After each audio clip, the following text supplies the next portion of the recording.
नमस्कार दोस्तों, stock market studies में फिर से एक बार आपको बहुत बहुत स्वागत है। तो आज मैं फिर से आपके सामने कुछ इंपॉर्टेंट कंपनी का अपडेट लेके आया हूँ और आज का वीडियो बहुत इंटरेस्टिंग होने वाला है क्योंकि इस वीडियो के अंदर मैं जो कंपनीज के बारे में कवर किया हूँ वो आपके ही डिमांड था और आपको मैं बहुत बार बोल चुका हूँ, कोई भी किसी भी कंपनी के ऊपर जानकारी पाना है तो मुझे कमेंट्स करिए, मैं उसके ऊपर जल्द से जल्द वीडियो लेके आऊंगा।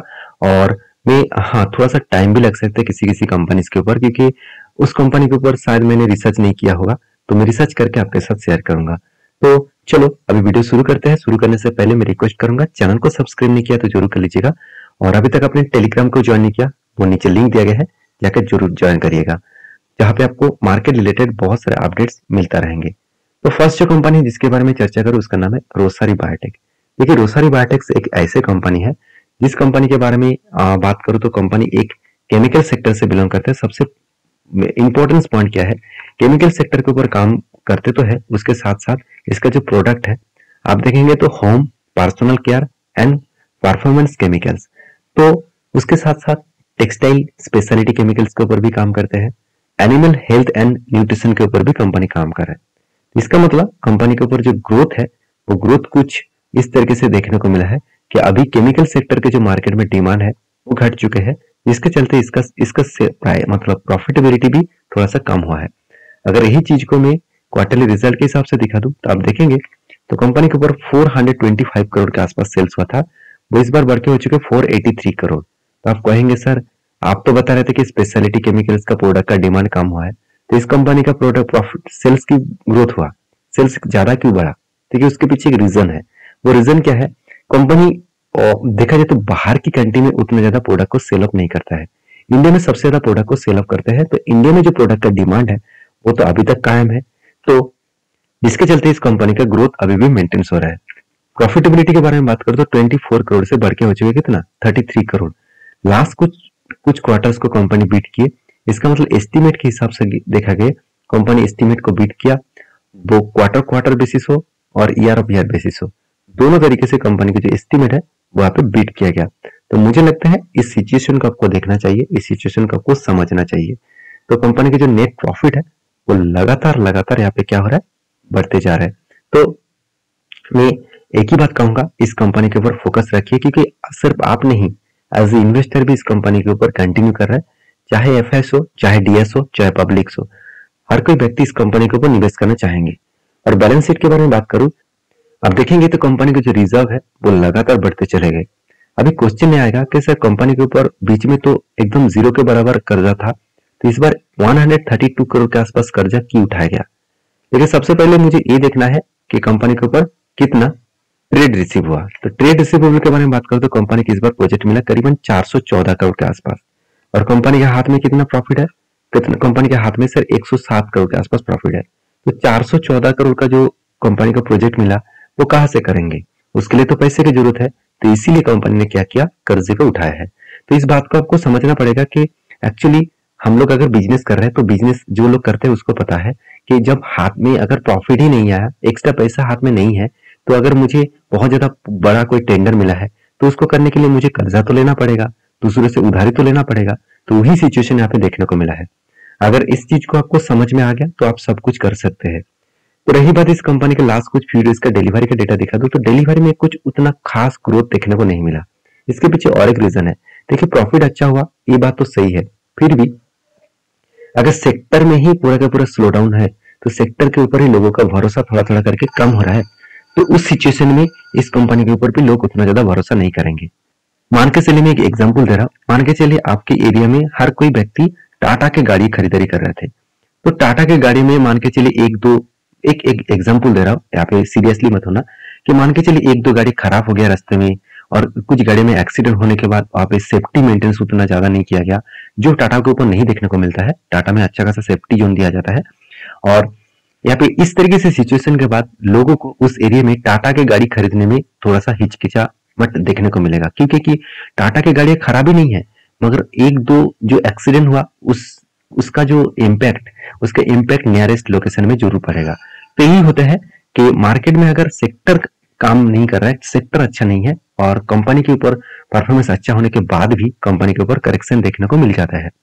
अभी रोसरी बायोटेक्स के ऊपर चार्ट पैटर्न के बारे में बात करूं तो मैंने एक लेवल्स आपको मेंशन करके दिया था कप हुई 100 पैटर्न्स का, तो फाइनली ब्रेकआउट हुआ और टारगेट भी अचीव हो चुके थे करीबन 11% के आसपास, और 4 दिनों के अंदर अंदर कंपनी टारगेट दिया था।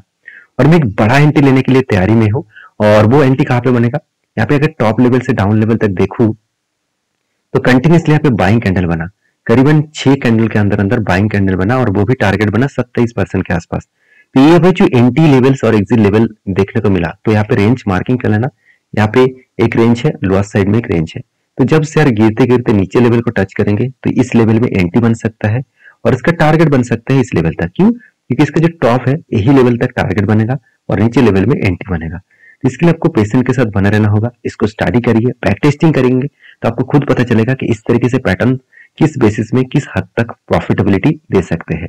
देखिए, मैं स्विंग ट्रेडिंग के ऊपर जितने सारे डेटा मैं आपके साथ शेयर करता हूँ वो सारे के सारे डेटा जो है मैं हमेशा ट्रेड भी लेता हूँ और आपके साथ इसलिए शेयर करता हूँ कि आपको पता चले कि इस तरीके से टेक्निकली चार्ट पैटर्न को देखकर सीख कर आप काम कर सकते हैं।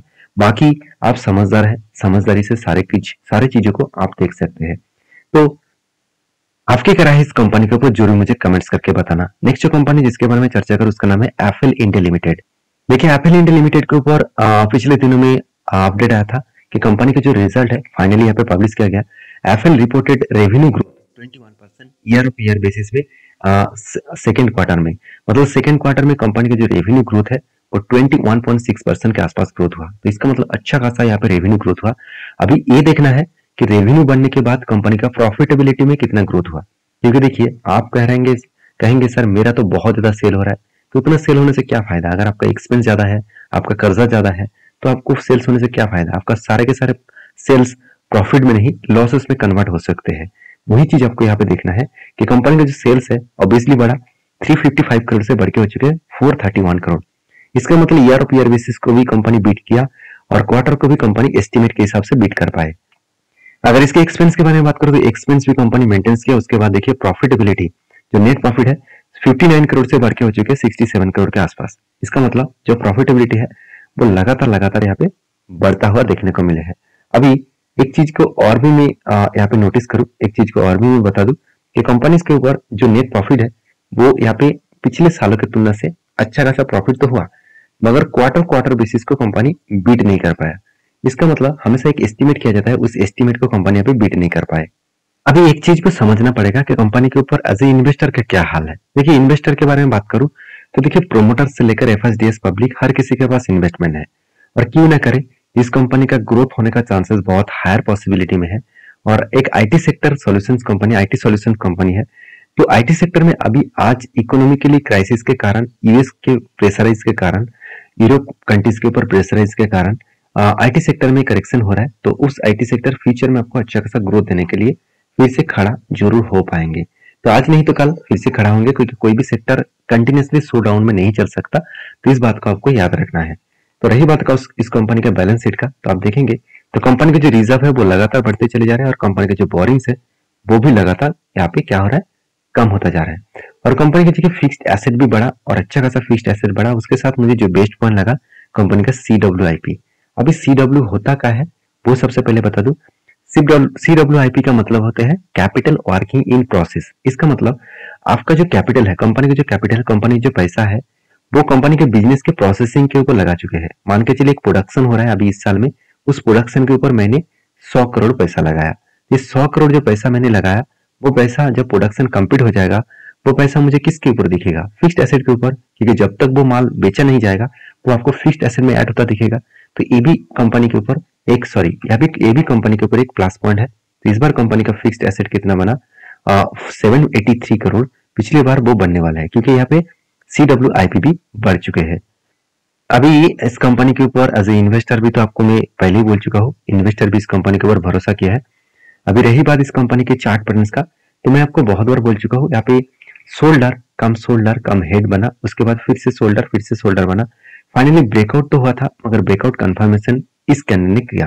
तो कंफर्मेशन होने के बाद देखिए बहुत दिनों तक एक ही रेंज के ऊपर कंपनी वॉल्यूम कर रहा है। मुझे लगता है थोड़ा सा टाइम लग सकता है, थोड़ा सा टाइम यहाँ पे बिता सकते हैं।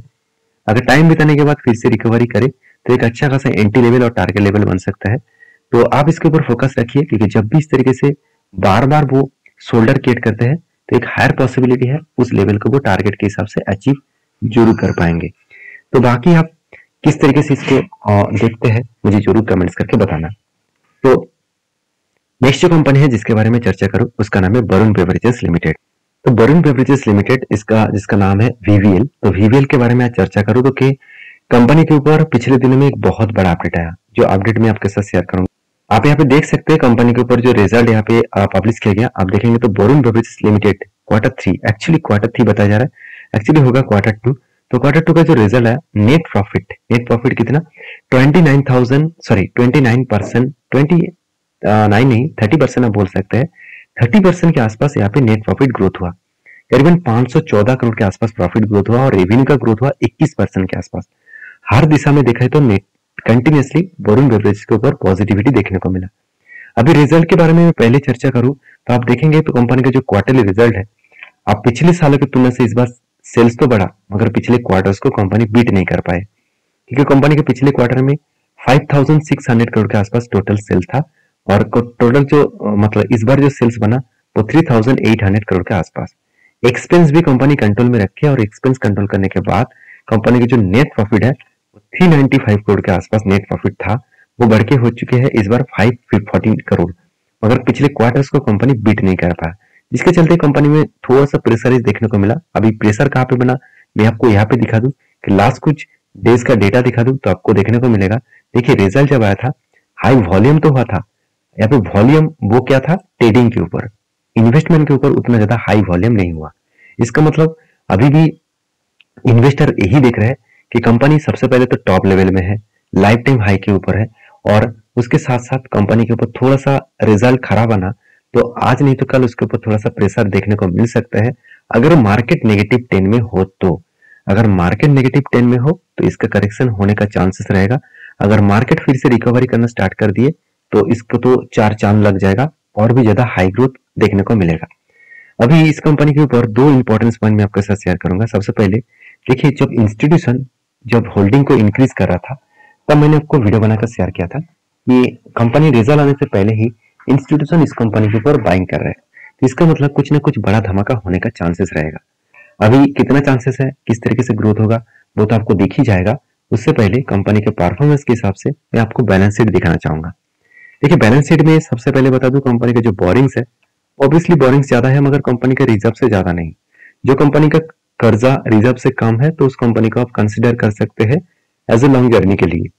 तो कंपनी के ऊपर कर्जे के बाद कंपनी के 2 चीज मुझे जरूर देखना है। पहली बात कंपनी को ट्रेड्स पेबल, कितना पैसा अभी भी देना बाकी है जिससे वो रॉ मटेरियल्स परचेज की है, तो कितना करीबन 1100 करोड़ के आसपास। इसका मतलब आज तक की हाईएस्ट ट्रेड्स पेबल अभी भी बाकी है। उसके साथ साथ कंपनी का जो प्रोजेक्ट मिला वो भी कितना है 600 करोड़ के आसपास।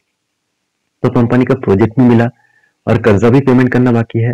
कंपनी की जो पेबल्स है मतलब जिसको कंपनी ट्रेड किया है जिसके साथ उसको पे भी करना बाकी है। तो सब कुछ मिलाकर कंपनी की जो परफॉर्मेंस है देखा जाए तो ठीक ठाक ही है। कंपनी अच्छा खासा ग्रोथ कर रहा है। उस बेसिस में अगर चार्ट पैटर्न के बारे में चर्चा करूं तो चार्ट पैटर्न मैंने आपको कुछ इस तरीके से लेवल्स को मेंटेन किया था। ये कंटिन्यूसली एक रेंज के ऊपर कंपनी ट्रेड कर रहा था, उसके बाद ब्रेकआउट किया और मैंने आपको बताया कि रिट्रेसमेंट करने के बाद जब भी कोई इस तरीके से सिचुएशन बने, मैं थोड़ा सा जूम कर देता हूँ। अभी जब भी देखिए कोई फिर से वो रिटेस्ट करने के बाद वही सपोर्ट को वो टच करे और उसके बाद कोई ग्रीन कैंडल बने तो उस लेवल के ऊपर एंटी बन सकता है और इसके ऊपर धीरे धीरे करके आप अप 10 में जा सकते हैं। और आप कहेंगे सर स्टॉप लॉस कहां तक बनेगा, तो मैंने आपको एक लेवल को मेंशन किया। इस लेवल के नीचे अगर शेयर का क्लोजिंग देखने को मिलता है तो सोचना इसके नीचे स्टॉप लॉस हो जाएगा। मगर यहाँ पे नीचे आया एक वही सपोर्ट लेवल में वो हैमर जैसे कैंडल किया और हैमर जैसे जब कैंडल क्रिएट हुआ तो मैं कंफर्म हो चुका था कि यहाँ से एक लंबा जर्नी होने का चांसेस है। अभी देखिए कंपनी लाइफ टाइम हाई के ऊपर है, कंटिन्यूसली उस प्रीवियस लेवल को ब्रेक किया और मुझे लगता है एक अलग लेवल का धमाका यहाँ पे देखने को मिल सकता है। बाकी आप समझदार है, समझदारी से इस कंपनी के ऊपर काम करिएगा। नेक्स्ट जो कंपनी जिसके बारे में बात करूं उसका नाम है एमके पोर्टिंग्स लिमिटेड। तो एमके पोर्टिंग्स लिमिटेड जो एडिबल ऑयल बेचने वाला कंपनी है, मैन्युफैक्चरिंग कंपनी है, इसके ऊपर बात करूं तो कंपनी स्प्लिट करने वाले है खुद के शेयर को और एक के बदले आपको 10 शेयर देने वाले हैं। तो डेट भी अनाउंसमेंट हो चुके हैं 10 तारीख को। तो इस कंपनी के ऊपर काम करना है तो प्लीज एक बार रिसर्च करके काम करना। और लास्ट में मैं एक ही बात कहूंगा, ये वीडियो टोटली एजुकेशन पर्पस में था। प्लीज बाय एंड सेल का रिकमेंडेशन मत समझ लीजिएगा। और अभी तक आपने डीमैट अकाउंट ओपन नहीं किया तो आप हमारा साथ जुड़ने चाहते हैं तो डीमैट अकाउंट जरूर ओपन करिए। मिलते नेक्स्ट वीडियो में, तब तक के लिए अच्छे से रहिए, अपने ख्याल रखिए, धन्यवाद।